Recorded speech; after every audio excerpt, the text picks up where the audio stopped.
Welcome to the Word of the Week, and this week's word is capitalism.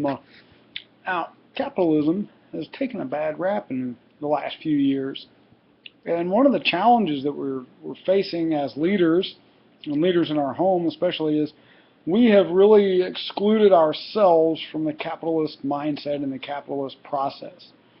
You see, to be an effective capitalist, you really need to be in business for yourself, or you need to at least have that entrepreneurial mindset. Because when you become an employee mindset, you kind of lean towards that slavery mindset, that idea that somebody else is responsible for taking care of you.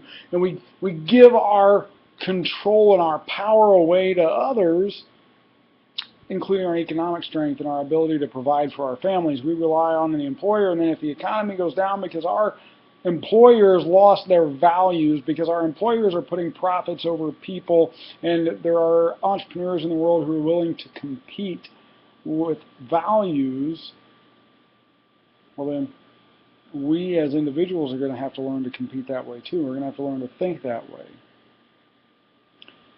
And really it's the values that are causing the problem. We're valuing the dollar above human life.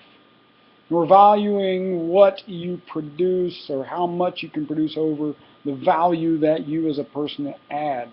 And we all have a value to add. Now again, I come from this perspective of having 3 heart surgeries, of going through this, and so it lends me to believe that we have a purpose, that there's a reason behind being here. But if I live my life with the idea to add value, that I can capitalize on that I can actually even profit from that I can even make a living adding value. You see, I can take my time and my energy and I can manage it accordingly, and I can do videos like this where I can pour into you for just a few minutes and do the best that I can do in that moment to encourage you to take control of your life, to take responsibility for your life, to take leadership of your life. If we are going to raise men, if we are going to change the tide of our country, it is going to require that we raise men.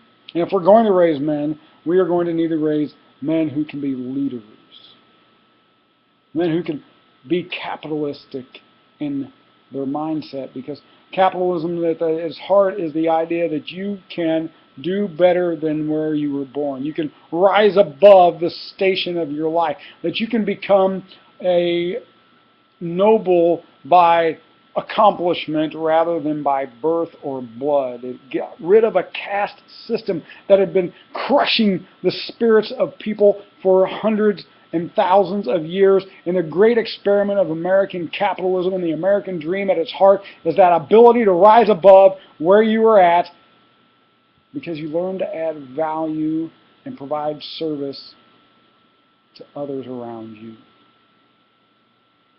Now, it didn't matter if you were a shoe cobbler, a storyteller, or a doctor.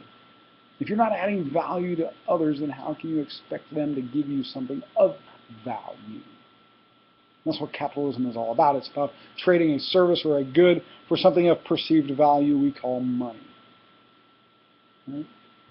So, for me, taking leadership of my life and then passing that ability on to be that encourager, to be that visual guide that says, yes, if I can do it, you can do it, provides enough value to others that I can get paid for that. And then I can actually add value to my society, because I can stop being a burden.